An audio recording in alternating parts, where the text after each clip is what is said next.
Hello, Namaste, Sat Sri Akal, Salam Alaikum and Vadakkam India. Today you see no visuals, just a blank screen. Just a blank black screen. Why? Because we are staring into a dark chapter of India's growth. The Caste Census.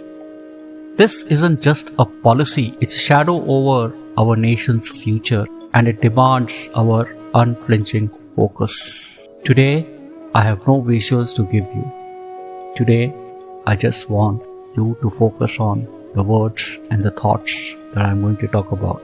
This black screen is a mirror of that darkness, a call to reflect on what's at stake. If you seriously believe in India's dream of unity and equality, stay with me for the next 10 minutes. Now, picture this. India in 2025, a nation racing towards modernity, yet wrestling with the ghosts of past caste divides and exploitation. The caste census, pushed by leaders like Rahul Gandhi and Tejasvi Yadav, promises to map our society's caste demographics for the first time since 1931. And now, the current Modi government has agreed to do it. Supporters say that it's about fairness and giving marginalized communities their due. But here's the catch. Could this well-intentioned move actually deepen the very divisions we have fought to overcome? As an informed and proud Indian, I believe this census risks betraying the very spirit of our constitution and stalling our progress. Please allow me to explain why. At the heart of this debate lies our constitution, a document that's both a shield and a beacon. Crafted by visionaries like Dr. B.R. Ambedkar, it enshrines equality in Article 14, 15 and 16, banning discrimination based on caste, religion or gender. Article 15 explicitly says the state shall not discriminate on grounds of caste. Yet, the same constitution allows affirmative actions under Article 15.4 and 16.4 for socially and educationally backward classes, scheduled castes and tribes. So where's the problem? The problem is the caste census. By cataloging every Indian's caste, it risks making caste the defining lens of our identity. It's a paradox. To uplift the marginalized, we are asked to double down on the very categories we wanted always to erase. This clashes with the Constitution's deeper spirit, a vision of casteless society where merit and humanity trump birth. As legal scholar Mr. Pratap Bhanu Mehta has argued, overemphasizing caste in policy can freeze social identities, trapping us in a cycle of division. The Supreme Court, in cases like the Indraswamy case of 1992, has stressed that reservations need quantifiable data, but it also warned against policies that perpetuate caste consciousness. Is the census a tool for justice or a step towards constitutional betrayal? Now let's talk about why this feels like a step backward. India's caste system, rooted in centuries of hierarchy, has been a stubborn obstacle to progress. We made strides. Think of the rise of intercaste marriages or urban youth rejecting caste labels. But a caste census now could hit the brakes, and here's how. First, it risks entrenching divisions. By officially recording caste, we are telling millions of young Indians, your identity is your caste, not your dreams.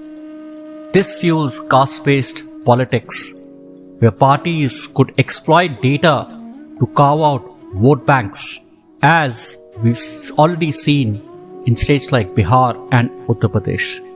Second, it threatens unity. India's strength is its diversity, but a census that highlights caste over shared citizenship could fracture our national fabric. Posts on X have raised alarms about communal tensions, with one user warning caste data in the wrong hands could ignite unrest. Third, there is a danger of misuse. Political leaders have a history of wielding caste for power, not progress. The Hindu recently cautioned that a census must not ossify social divisions, but be strictly for affirmative action. Yet, without ironclad safeguards, who is to stop leaks for electoral manipulation? To be fair, the supporters of caste census also make a strong case. They argue that without caste data, we are flying blind on reservations and welfare. Bihar's 2023 caste survey, for instance, revealed 63% of its population as other backward classes, OBCs, and economically backward classes, EBCs, prompting calls for higher quotas. Leaders like Mr. Nitish Kumar say this is about empowering the marginalized and not dividing the society. And yes, such leaders are not wrong. Article 15.4 and 16.4 exist to correct the historical wrongs. But here's the rub. We don't need a nationwide caste census to achieve this. States like Tamil Nadu with 69% reservations have managed targeted welfare without a full caste count. Sample surveys like the Socio-Economic and Caste Census of 2011 already gives us enough data to redefine or refine policies. The real issue isn't data, it's political will to implement equitable schemes without igniting caste rivalries.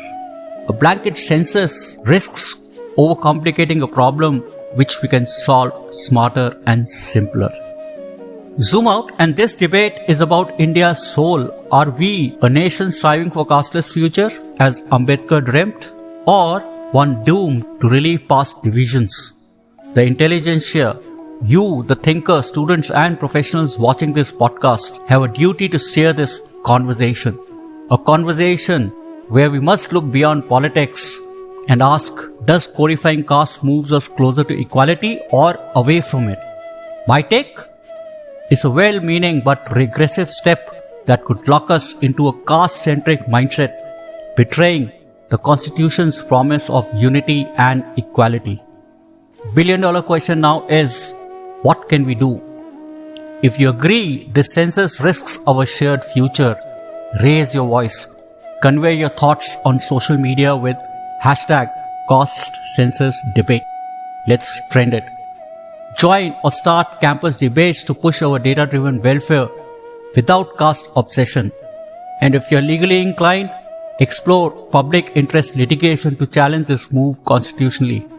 India's future isn't just in hands of politicians, it's on yours. Friends, the India we dream of, one where every child is judged by their character, not their caste, is within reach. But it starts with rejecting steps that pull us back. Let us honor our constitution not just in letter but in spirit. If this episode resonated, smash that like button, share this video and drop your thoughts in the comments.